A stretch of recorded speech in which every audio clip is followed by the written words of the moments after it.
नमस्कार साथियों, मेरा नाम है अशोक पांडे और मेरे चैनल जय विथ अशोक पर आपका स्वागत है। फ्रेंड्स, आज हम Indian economy module B chapter number 14 का पार्ट 3 करेंगे और इसी के साथ ये चैप्टर पूरा कवर हो जाता है। इस लेक्चर में हम CPI, WPI और GDP डिफ्लेटर देखेंगे। इन्फ्लेशन को यानी महंगाई को नापने के लिए ये इंडेक्स यूज होते हैं।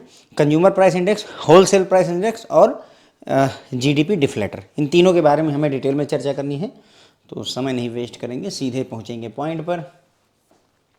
तो देखिए, कंज्यूमर प्राइस इंडेक्स की अगर हम बात करें, कंज्यूमर प्राइस इंडेक्स को CPI कहते हैं।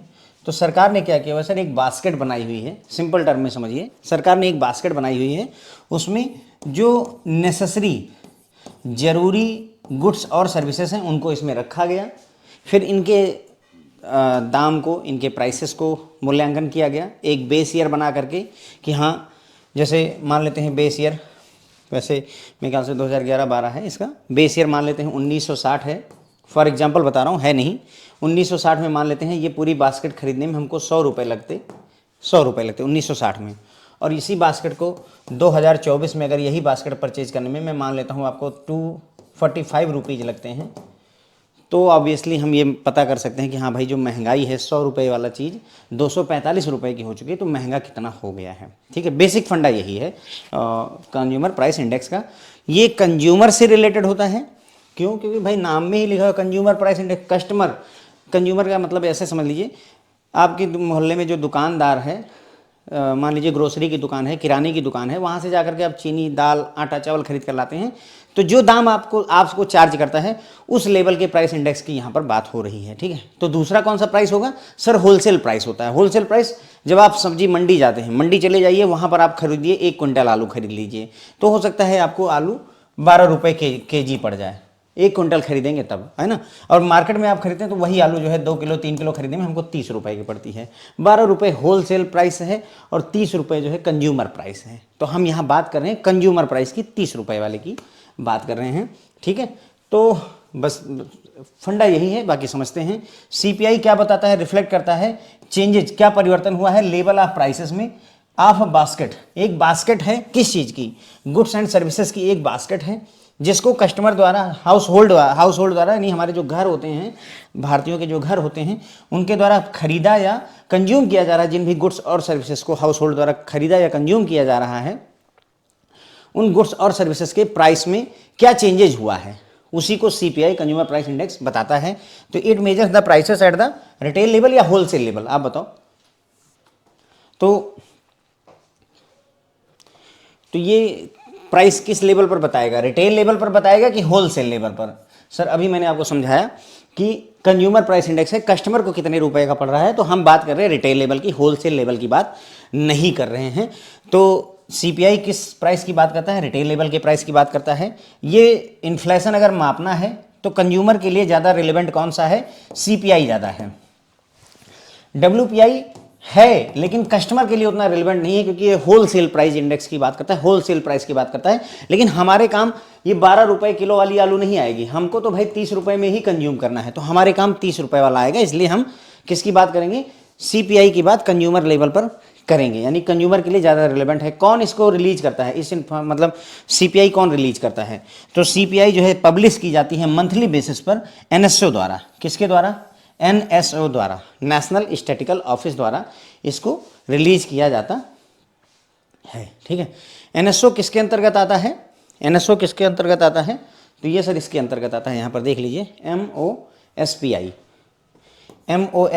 NSO जो है नेशनल स्टैटिस्टिकल ऑफिस है, वो एक यूनिट है, किस मिनिस्ट्री के तहत आती है? तो ministry of statistics and programme implementation, MOSP, ministry of statistics and programme implementation के तहत ये आती है। ठीक है, तो एग्जाम में ये क्वेश्चन सर पूछा जा सकता है कि CPI का डेटा मंथली बेसिस पर, क्वार्टरली बेसिस पर, ईयरली बेसिस कैसे रिलीज किया जाता है सर? तो ध्यान रखें, CPI का डेटा मंथली बेसिस पर आता है, NSO द्वारा पब्लिश किया जाता है। ठीक है, उसके बाद में CPI तो पब्लिश ही करता है ये NSO, इसके अलावा CFPI भी करता है। ठीक है, तो यानी यहाँ F और ऐड किया तो कंज्यूमर प्राइस इंडेक्स था तो कंज्यूमर फूड प्राइस इंडेक्स हो गया। क्या हो गया? CFPI consumer food price index. जहाँ पर हम बात करते हैं किसकी? फूड की ही बात करते हैं। किसकी? खाने से रिलेटेड जो चीज़ें होती हैं उनका इंडेक्स ये होता है। तो ध्यान रखें CFPI का फुल फॉर्म क्या है? कंज्यूमर फूड प्राइस इंडेक्स होता है। ठीक है। Inflation are two types. Inflation sir दो तरीके की होती है। एक होता है हेडलाइन इन्फ्लेशन जिसे हम WPI भी कह सकते हैं, और दूसरा होता है सर कोर इन्फ्लेशन जिसे CPI कहते हैं। ध्यान रखें, इन्फ्लेशन दो तरीके की होती है। एक हेडलाइन इन्फ्लेशन होती है और दूसरी कोर इन्फ्लेशन होती है। ठीक है। Headline inflation and core inflation. Headline inflation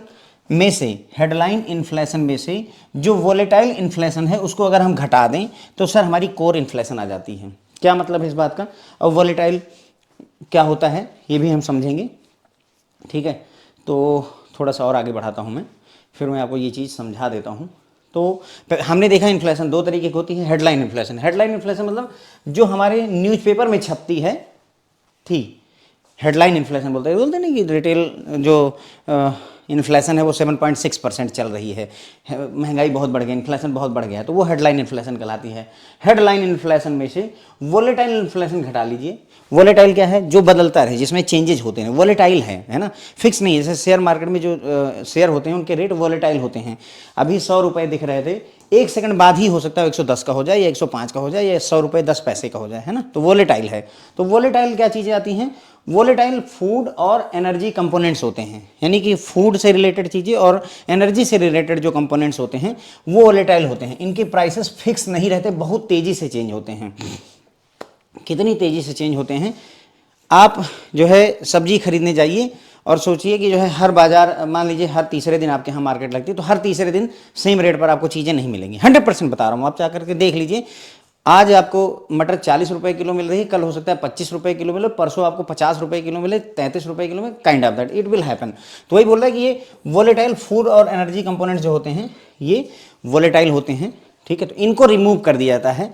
तो कोर इन्फ्लेशन जो होती है, core inflation is calculated by remove कर दिया जाता है। कहाँ से? प्राइस इंडेक्स में से, यानी कि हेडलाइन इन्फ्लेशन में से the effect of volatile food and energy component. जो वोलेटाइल फूड और एनर्जी कंपोनेंट है उसको घटा देते हैं हेडलाइन इन्फ्लेशन से, तब हमको मिलता है कोर इन्फ्लेशन। सिंपल लैंग्वेज में कहें तो कोर इन्फ्लेशन इज इन्फ्लेशन, मतलब कोर इन्फ्लेशन को ही हम महंगाई कह सकते हैं। ठीक है। तो हेडलाइन इन्फ्लेशन को हम इन्फ्लेशन नहीं कहते। अगर इन्फ्लेशन कहा जाए तो इसका मतलब कोर इन्फ्लेशन हम समझ सकते हैं। जैसे उदाहरण के लिए फूड और फ्यूल का जो इन्फ्लेशन है वो कोर इन्फ्लेशन का पार्ट होगा। करंट CPI का जो है बेस ईयर 2012 है, 2012 है। ध्यान रखें, CPI कंज्यूमर प्राइस इंडेक्स का बेस ईयर क्या है?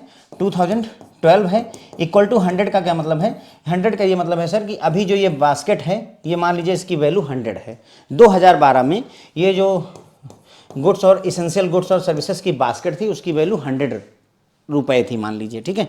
और अभी मान लेते हैं वो अगर 200 रुपये की हो गई, तो इसका मतलब महंगाई डबल हो गई है। ठीक है। तो दो बातें यहाँ ध्यान रखिए, ये क्वेश्चन पूछा जा सकता है, इसीलिए येलो मार्क किया हुआ है कि CPI का बेस ईयर क्या है सर? It is 2012।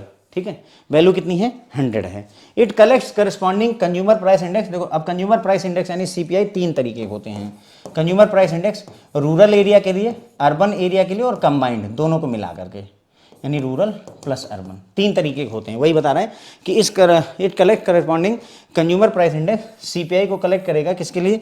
रूरल के लिए, अर्बन के लिए और कंबाइंड के लिए। ठीक है ना। तो रूरल हो गया, अर्बन यानी शहरी क्षेत्र, और दोनों को कंबाइंड मतलब दोनों को एक में मिक्स करके कंबाइंड बनाया गया हुआ है। ठीक है।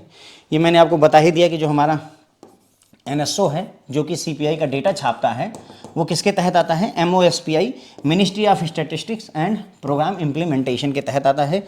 Reserve Bank of India takes into account the CPI price change in its monetary policy decision. ध्यान रखें, रिजर्व बैंक ऑफ इंडिया अपनी जो मॉनेटरी पॉलिसी के डिसीजन लेता है उसमें किसको कंसिडर करेगा?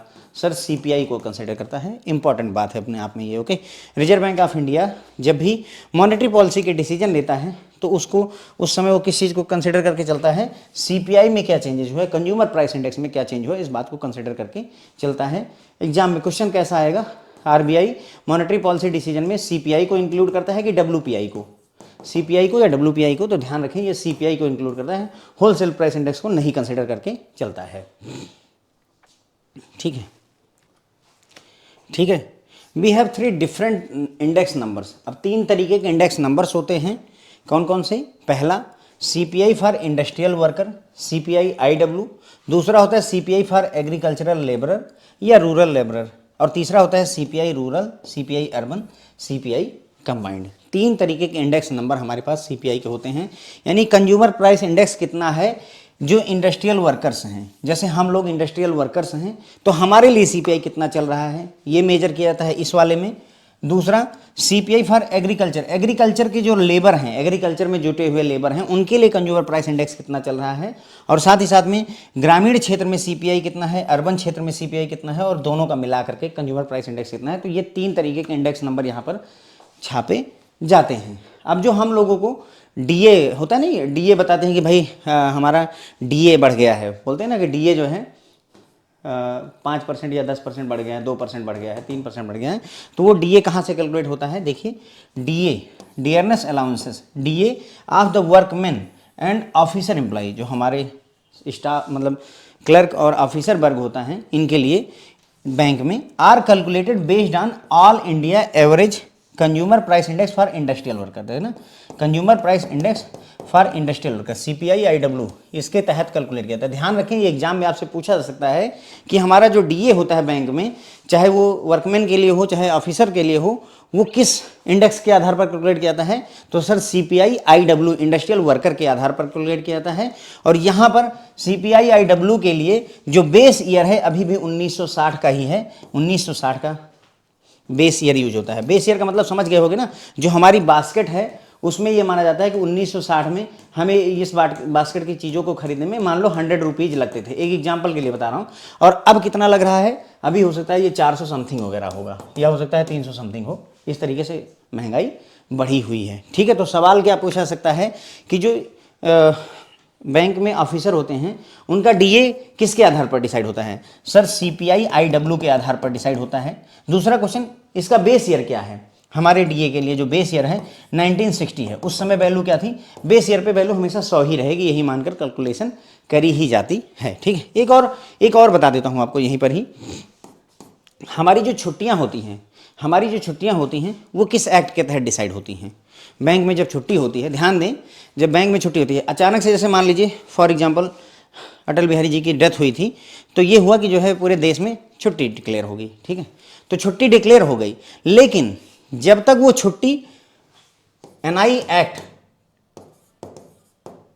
1881 के तहत ना हो, निगोशिएबल इंस्ट्रूमेंट एक्ट 1881 के तहत जब तक छुट्टी नहीं डिक्लेयर की जाएगी तब तक बैंक नहीं बंद हो सकता, ध्यान देंगे इस बात को। तो इसीलिए अगर किसी जिले में मान लो छुट्टी डिक्लेयर की जाती है DM के द्वारा, तो उसमें हम ये ढूंढते हैं कि क्या NI एक्ट के तहत हुई है कि नहीं हुई है, ठीक है। तो ये भी क्वेश्चन मान लीजिए आपके जैसे JIB में हो सकता है ना पूछे, लेकिन आपके प्रमोशन एग्जाम में पूछा जाता है कि बैंकों में जो छुट्टियाँ होती हैं वो किस एक्ट के तहत होती हैं? निगोशिएबल इंस्ट्रूमेंट 1881 के तहत ही होती, ठीक है फ्रेंड। तो ये बात हमने यहाँ तक समझ ली। तो मैंने आपको CPI समझाया।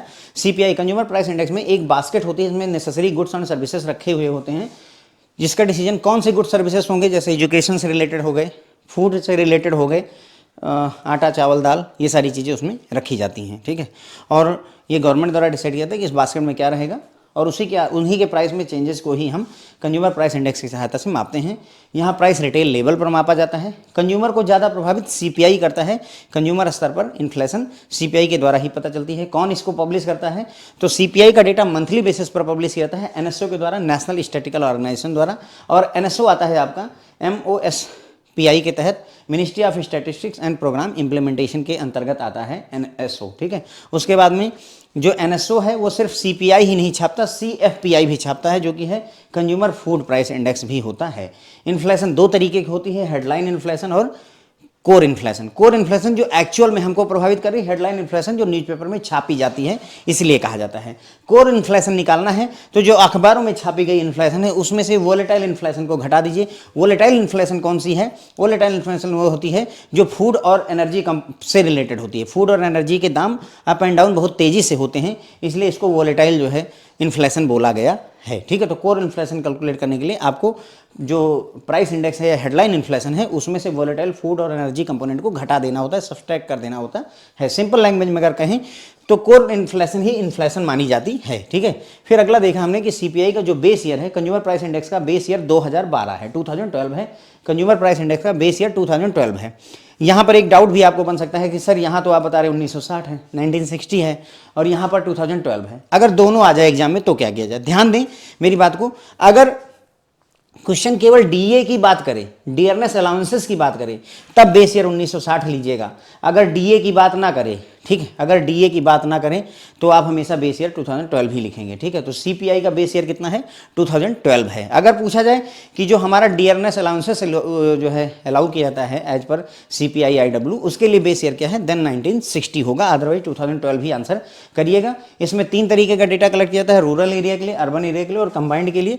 एमओएसपीआई बताया मैंने कि एनएसओ जो है ministry of statistics and programme implementation के तहत आता है। रिजर्व बैंक ऑफ इंडिया जो है सीपीआई है ना, सीपीआई प्राइस चेंज को ध्यान में रखता है जब भी मॉनेटरी पॉलिसी का डिसीजन लेता है। तो आरबीआई जब भी मॉनेटरी पॉलिसी बनाता है तो वहाँ पर कौन से प्राइस इंडेक्स को लेगा, कंज्यूमर प्राइस इंडेक्स को कंसीडर करके चलता है। 3 तरीके के डिफरेंट इंडेक्सेस होते हैं हमारे पास, सीपीआई इंडस्ट्री वर्कर के लिए, सीपीआई एग्रीकल्चर लेबरर के लिए, सीपीआई रूरल अर्बन और कंबाइंड के लिए। 3 तरीके होता है। जो हमारे बैंकों में डीए होता है वो CPI IW, consumer price index industry worker के आधार पर डिसाइड किया जाता है हमारा, और उस ये इसका बेस ईयर 1960 है। बेस ईयर 1960 में वैल्यू 100 थी सीपीआई आईडब्ल्यू की, अब बढ़ते बढ़ते काफ़ी बढ़ गई होगी, ठीक है। और इसके साथ मैंने आपको ये भी बताया था कि हमारी जो छुट्टियां होती हैं, हमारी जो हॉलीडे घोषित होती है वो एनआई एक्ट के तहत होती है, निगोशिएबल इंस्ट्रूमेंट एक्ट 1881, जो अंग्रेजों के समय में बनाया गया था।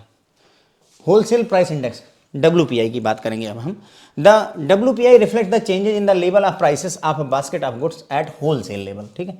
तो बस मतलब वहाँ क्या था, कंज्यूमर लेवल पर, यहाँ होलसेल लेवल पर प्राइसेस में क्या चेंज हुआ। बास्केट इज आल्सो हियर, यहाँ पर भी वही बास्केट है। देखो इसमें कैसे होता है कि मान लो तुम, ये एक व्यक्ति है, ठीक है, तो ये किसी दुकान पर गया, तो ये एक छोटा दुकानदार होगा, छोटा दुकानदार होगा यानी इसे हम रिटेलर बोल सकते हैं। क्या बोलेंगे, रिटेल शॉपकीपर बोलेंगे। उसके बाद में ये किसी होलसेलर के पास जाएगा जो बहुत बड़ा सेठ महाजन होगा, जिसके पास बहुत बड़ी दुकान होगी, वहाँ से सामान लेकर आएगा।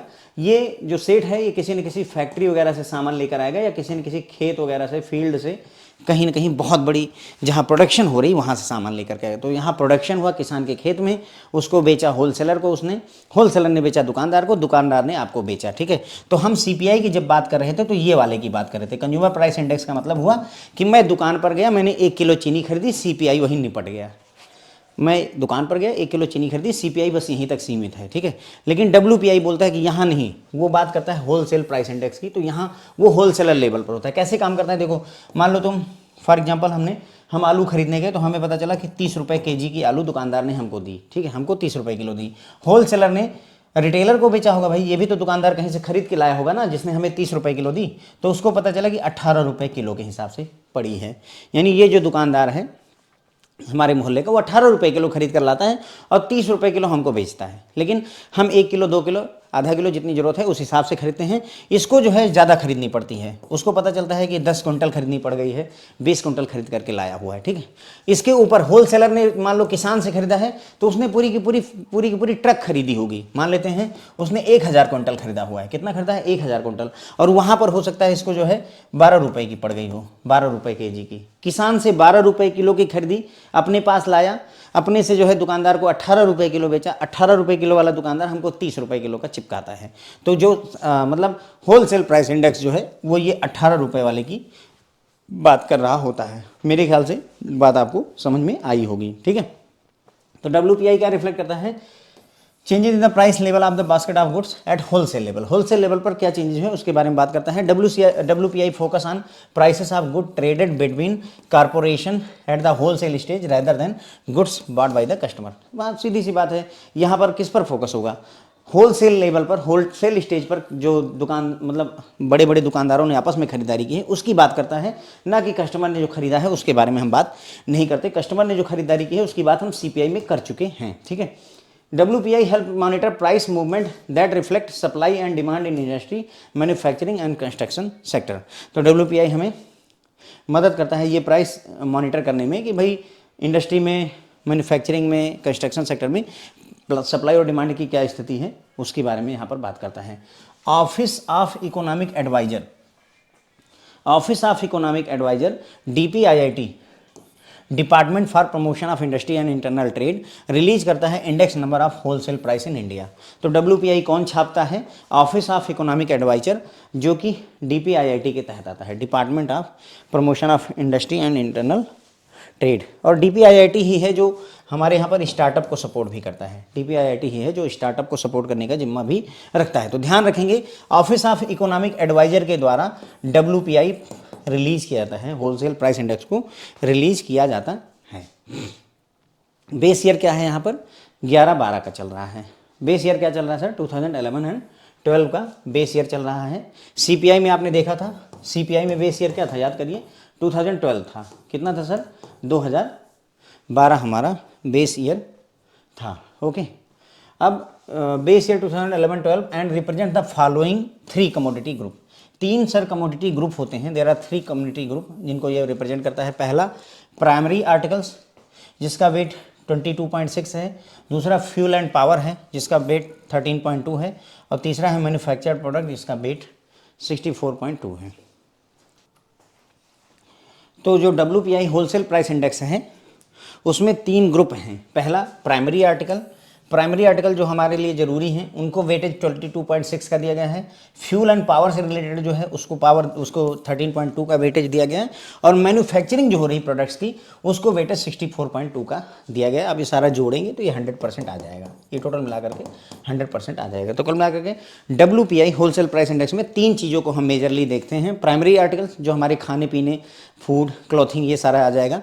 फ्यूल एंड पावर से रिलेटेड डीजल, पेट्रोल वगैरह सारा हो गया, और मैन्युफैक्चर्ड प्रोडक्ट जो हमारे देश में मैन्युफैक्चरिंग की जाती है उसको वेटेज मिला करके ये 100% करते हैं।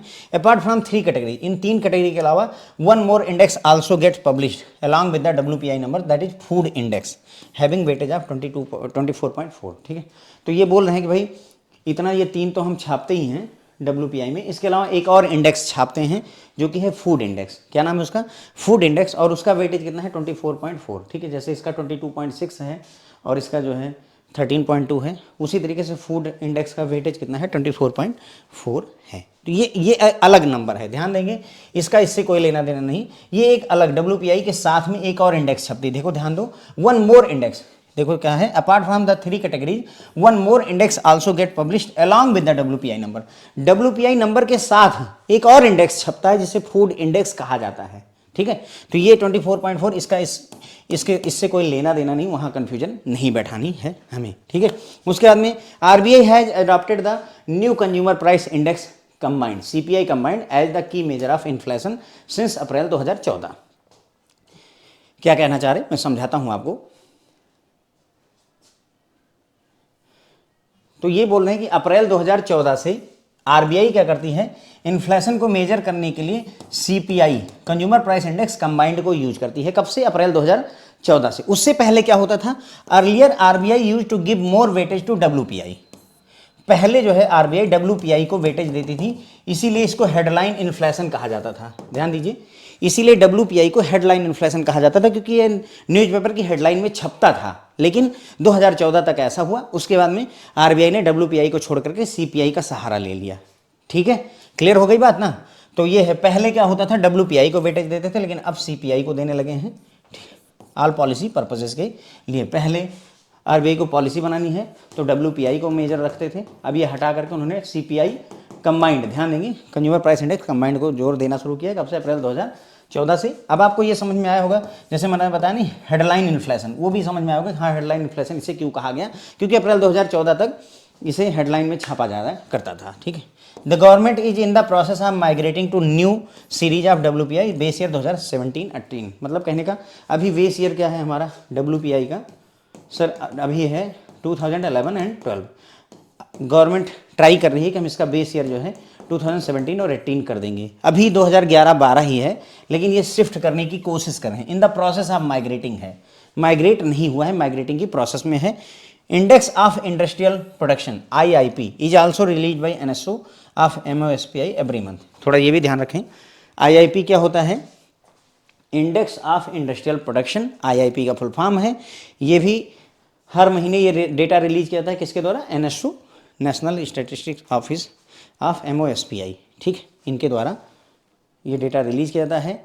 It is measure of industrial activity, index of industrial production है तो obviously index of industrial production है तो obviously it is the measure of industrial activity, ये इंडस्ट्रियल एक्टिविटी का मेजरमेंट करता है।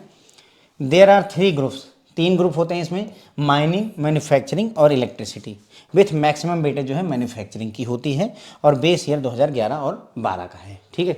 तो यहाँ से अगर हम देखें यहाँ से, तो यहाँ से हम IIP की बात कर रहे हैं, इंडेक्स ऑफ इंडस्ट्रियल प्रोडक्शन, इसको रिलीज किया जाता है हर महीने किसके द्वारा, NSO के द्वारा।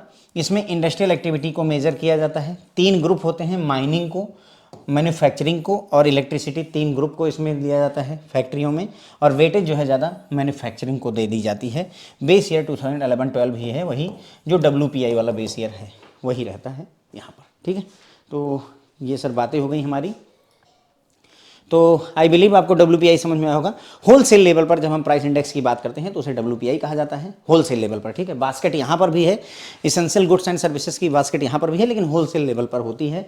WPI जो है जो कॉरपोरेशन के बीच में, बड़े बिजनेसेस के बीच में जो ट्रांजैक्शन होती है उस पर फोकस करता है, कस्टमर के ऊपर नहीं फोकस करता है, ठीक है। उसके बाद में ऑफिस ऑफ इकोनॉमिक एडवाइज़र जो है उसके द्वारा ये डेटा, WPI का data office of economic adviser DPIIT द्वारा इसे रिलीज़ किया जाता है, ठीक है। ध्यान रखेंगे, ऑफिस ऑफ इकोनॉमिक एडवाइज़र द्वारा रिलीज़ किया जाता है किसका डेटा, WPI का। और CPI का किसके द्वारा किया जाता है, CPI सर हम करते हैं NSO द्वारा किया जाता है, तो थोड़ा ध्यान रख करके बैठें। और ये office of economic adviser DPIIT के अंतर्गत आता है, department of promotion of industry and internal trade के अंतर्गत आता है। बेस ईयर क्या है इसका, 2011-12 है, ठीक है। इसमें 3 कैटेगरी हैं कमोडिटीज़ की, primary article, fuel and power और मैन्युफैक्चर्ड गुड्स। इनके परसेंटेज चांसेस कम है पूछने के, बहुत कठिन क्वेश्चन बनाना चाहेगा तो पूछेगा, अदरवाइज नहीं। Primary article, fuel and power और मैन्युफैक्चर गुड, ये 3 कैटेगरीज होती हैं। इसके अलावा एक और इंडेक्स पब्लिश किया जाता है, फूड इंडेक्स, ठीक है, जिसका वेटेज 24.4 होता है। RBI अभी क्या करता है, CPI कंबाइंड को, कंज्यूमर प्राइस इंडेक्स कंबाइंड को ही यूज करता है इन्फ्लेशन के मेजर के रूप में। इन्फ्लेशन को मापने के लिए और अपनी मॉनेटरी पॉलिसी को डिसाइड करने के लिए CPI कंबाइंड को यूज किया जाता है। 2014 से ये काम शुरू है, 2014 से ये हुआ है। 2014 से पहले क्या होता था, WPI को वैल्यू दी जाती है, CPI को वैल्यू नहीं देता था RBI, लेकिन जो अप्रैल 2014 से CPI कंबाइंड को वैल्यू देना शुरू कर दिया है। इसीलिए 2014 से पहले इसको हेडलाइन इन्फ्लेशन भी कहा जाता है, जो मैंने आपको पीछे बताया और समझाया हुआ है, ठीक है। उसके बाद में गवर्नमेंट धीरे धीरे बेस ईयर जो है 2017-18 करने वाली है। अभी है क्या मौके पर, अगर हम देखें 2011 एंड 12 है बेस ईयर किसका, WPI का, लेकिन गवर्नमेंट अंडर माइग्रेशन है, माइग्रेट कर रही, भी हुआ नहीं है। फिर हमने एक और टॉपिक इसी में है, जान लीजिए, इंडेक्स ऑफ इंडस्ट्रियल प्रमोशन का IIP, ये हर महीने डेटा रिलीज किया जाता है NSO के द्वारा। इंडस्ट्रियल एक्टिविटीज़ को मेजर करने के काम आता है। Index of industrial production, industry में क्या एक्टिविटी हो रही है, कितना प्रोडक्शन हो रहा है, कितना मैन्युफैक्चरिंग हुई, माइनिंग में क्या स्थिति, इलेक्ट्रिसिटी डिपार्टमेंट क्या कर रहा है, ये सारी चीज़ों के बारे में जानकारी देता है कौन, ये आपका इंडेक्स ऑफ इंडस्ट्रियल प्रमोशन, ठीक है। इसमें माइनिंग, मैन्युफैक्चरिंग और इलेक्ट्रिसिटी आता है। मैक्सिमम वेटेज किसको देते हैं, मतलब जैसे यहाँ पर परसेंटेज था, आप ध्यान दें, जैसे यहाँ पूछा जाए कि primary article, fuel and power और मैन्युफैक्चर प्रोडक्ट में किसको ज़्यादा वेटेज दिया जाता है, तो भाई ऑब्वियसली मैन्युफैक्चर प्रोडक्ट को ज़्यादा वेटेज दिया जाता है, 64%, 64% दिया रहा है किसमें, WPI में। ठीक उसी तरीके से यहाँ पर माइनिंग, मैन्युफैक्चरिंग और इलेक्ट्रिसिटी है, तो इसमें सबसे ज़्यादा वेटेज किसको दिया है, यहाँ पर भी मैन्युफैक्चरिंग को ही सबसे ज़्यादा वेटेज दिया जाता है। और इसका बेस ईयर क्या है, 2011 एंड 12 है फ्रेंड्स, ओके। कितना है, 2011 और 12 किसका है ये सारी बातें जो यहाँ से शुरू हुई हैं IIP से, वो यहाँ से लेकर यहाँ तक IIP की ही बातें चल रही हैं। अब बात करेंगे सर हम एक नए टॉपिक की, जो कि है GDP डिफ्लेटर, ठीक है, GDP डिफ्लेटर। तो GDP डिफ्लेटर मैं आपको समझाऊं उससे पहले मैं थोड़ा सा आपको डिटेल्स देता हूं। पहले मतलब हम थियरी बाद में पढ़ेंगे, पहले कॉन्सेप्ट को समझेंगे फिर थियरी पर चलेंगे। तो अगर हम देखें GDP डिफ्लेटर का अगर फार्मूला देखें तो सर होता है nominal GDP divided by real GDP into 100।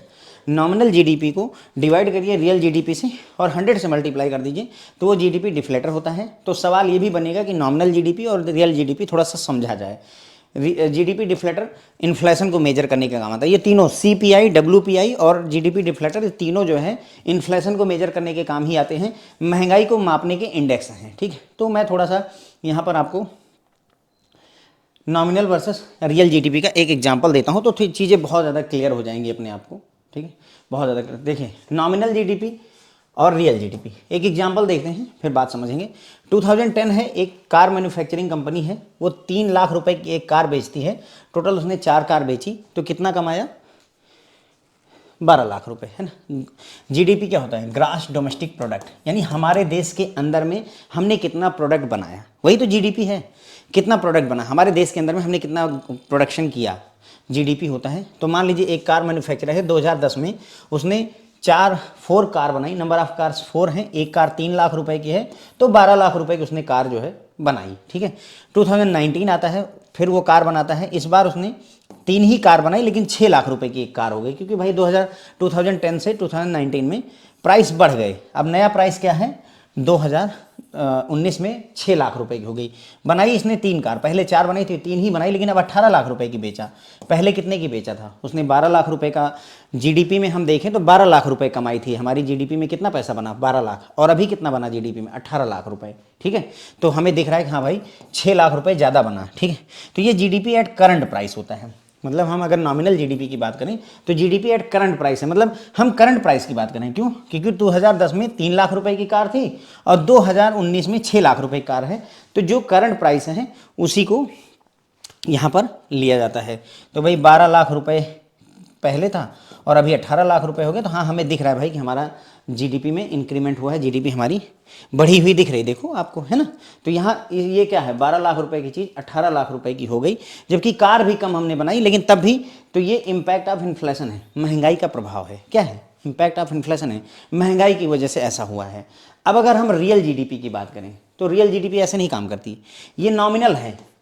Nominal मतलब नाम मात्र की, ऐसे नाम ऐसा है, हाँ दिख रहा है ऐसा है, ठीक है। रियल जीडीपी क्या करती है sir? Real GDP price fix रखती है और ईयर बेस ईयर मानकर चलती है, ठीक है। बेस ईयर मान करके चलती है, फिक्स प्राइस रहेगा और बेस ईयर मान करके चलेगी। क्या मतलब है? जैसे 2010 में कार बनाई इसने, 4 कार्स बनाई है 3 लाख रुपए की, ठीक है। तो उस समय अगर बेस कितना रेट सेट हुआ? 3 लाख रुपए, तो 4 कार बनाई तो 12 लाख रुपए ही कमाया। लेकिन 2019 में अगर रियल जीडीपी की बात करेंगे, नॉमिनल की नहीं, रियल, तो रियल में अभी भी प्राइस वही 3 लाख रुपए ही रहेगा, क्योंकि प्राइस फिक्स हो चुका है। 3 लाख तब था, 3 लाख आज भी रहेगा। और उसने 3 ही कार बनाई, तो कुल मिलाकर के प्रोडक्शन कितने रुपए का हुआ? 9 ही लाख रुपए का हुआ। तो अगर हम ये देखेंगे तो रियल जीडीपी में हमें घटत हुई है, फायदा नहीं हुआ है। अगर समझो ये बात को, असली रियल जीडीपी में हमें नुकसान हुआ है एक तरीके से। कैसे नुकसान हुआ है भाई? उस समय सोचो 2010 में हमने 4 कार बनाई 3 लाख रुपए की, तो 12 लाख कमाया था। आज हम 3 लाख रुपए की 3 ही कार बना रहे हैं तो 9 ही लाख रुपए कमा रहे हैं। तो घाटा हो रहा है कि नहीं हो रहा है रियलिटी में, ठीक है। तो ये है रियल जीडीपी और ये है नॉमिनल जीडीपी। तो यहाँ अगर रियल जीडीपी घाटे में जा रही है तो हमारी नॉमिनल जीडीपी प्रॉफिट में क्यों जा रही है? क्योंकि ये इन्फ्लेशन को कंसिडर करके चलती है, क्योंकि इस पर इम्पैक्ट है महंगाई का। देखो कार का दाम बढ़ गया, कार का दाम बढ़ गया, 12 लाख की कार अब 18 लाख रुपए, मतलब जो 12 लाख की कार थी वो 18 लाख रुपए की हो चुकी है। 3 ही कार 6-6 लाख रुपए की, 3 लाख की कार अब 6 की हो गई।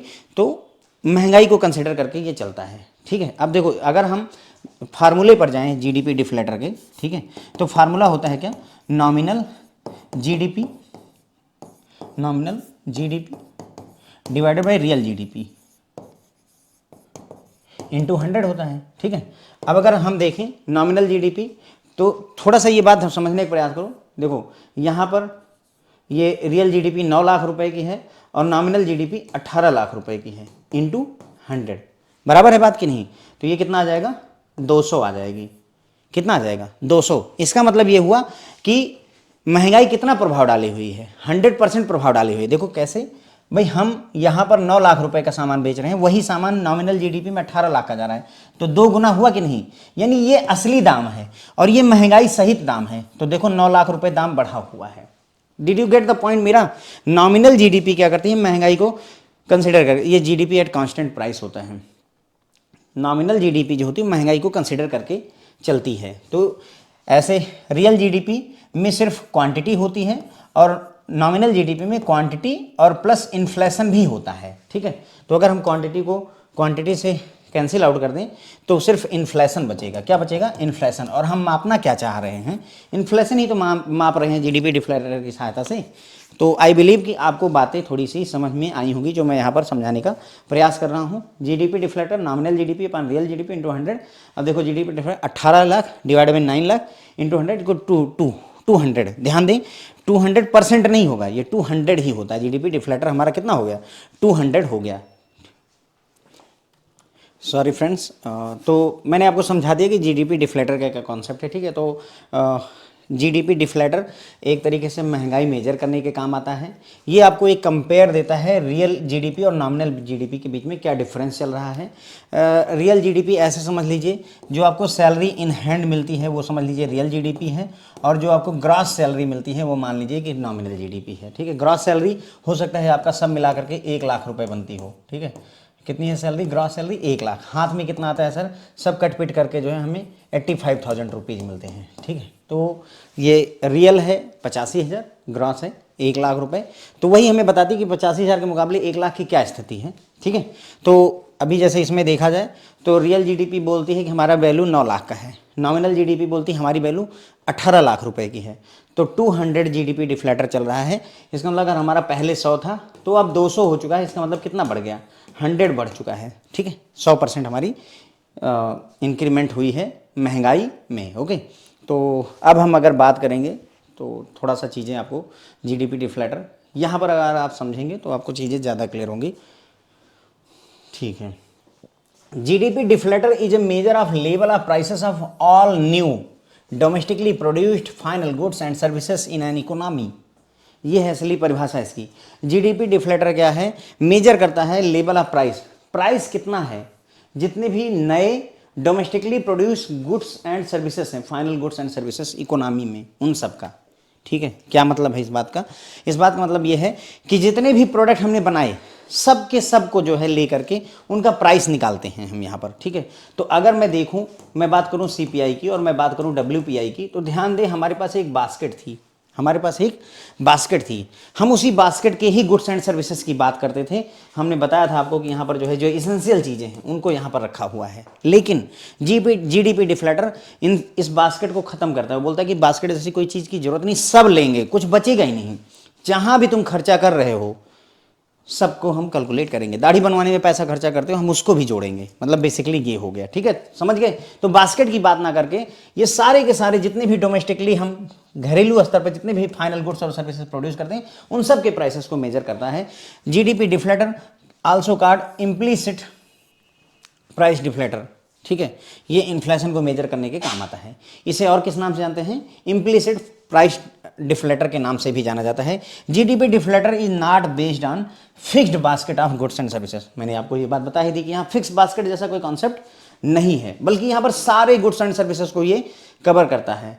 Since the deflator cover the entire range of goods and services produced in the economy as against the limited commodity basket for the wholesale और consumer price index, it is seen as a more comprehensive measure of the inflation. मतलब ये बोल रहा है कि भाई CPI में और डब्ल्यूपीआई में हम एक सिर्फ बास्केट पर आधारित रहते थे, जबकि डिफ्लेटर अगर देखा जाए तो सारे के सारे आर्टिकल्स को यहाँ पर कंसिडर करके चल रहा है। तो ये ज़्यादा कॉम्प्रीहेंसिव, ज़्यादा बड़े स्तर पर, ज़्यादा अच्छे तरीके से हमारे लिए इन्फ्लेशन को मेजर करके ला रहा होता है। ठीक है, the basket is allowed to change with people's consumption and investment pattern.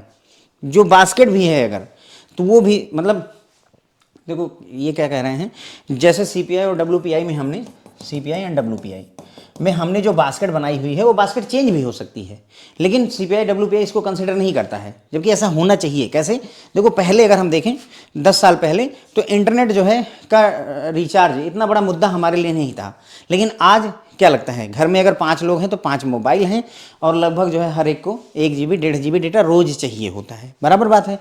तो हमारा जो क्या है पैटर्न बदल गया, तो बास्केट चेंज होती है with the people's consumption and investment pattern. जैसा आपका कंजम्पशन पैटर्न होगा, अब अगर लोग इंटरनेट को यूज कर रहे हैं तो हमको उसको कंसिडर करके चलना चाहिए, लेकिन चूंकि हमारी बास्केट पहले सीपीआई की बनी हुई है तो उसमें इंटरनेट को हमने कंसिडर नहीं किया होगा। Okay, this ratio help shows the extent to which the increase in GDP has happen to an account of higher prices rather than increase in the output. मतलब ये हमें बताता है कि जीडीपी में प्राइस बढ़ने की वजह से क्या चेंजेज आए हैं, देन की आउटपुट बढ़ने से। हम पहले 3 लाख कार बनाते थे, अब 4 लाख कार बनाते हैं, उससे नहीं कंसिडर करता है। पहले 3 लाख की कार बिकती थी, आज 10 लाख की बिकती है।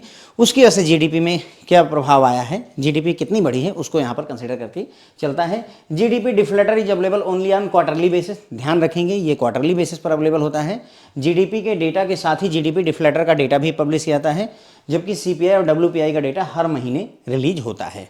सीपीआई डब्ल्यूपीआई का डेटा हर महीने रिलीज किया जाता है। मैंने आपको बताया था सीपीआई एनएसओ द्वारा रिलीज किया जाता है, डब्ल्यूपीआई आपका ऑफिस ऑफ इकोनॉमिक अफेयर द्वारा रिलीज किया जाता है, ठीक है। और ये जो आपका जीडीपी डिफ्लेटर का डेटा है, जीडीपी डिफ्लेटर का डेटा एमओएसपीआई द्वारा रिलीज किया जाता है। वही जो एनएसओ की जो बॉस थी, बॉस मिनिस्ट्री थी, ministry of static and programme implementation, उसी के द्वारा ये डेटा रिलीज किया जाता है। किसका? जीडीपी डिफ्लेटर का। जीडीपी प्राइस डिफ्लेटर का जो फार्मूला है, nominal GDP divided by real GDP into 100, ठीक है। जीडीपी डिफ्लेटर क्या करता है?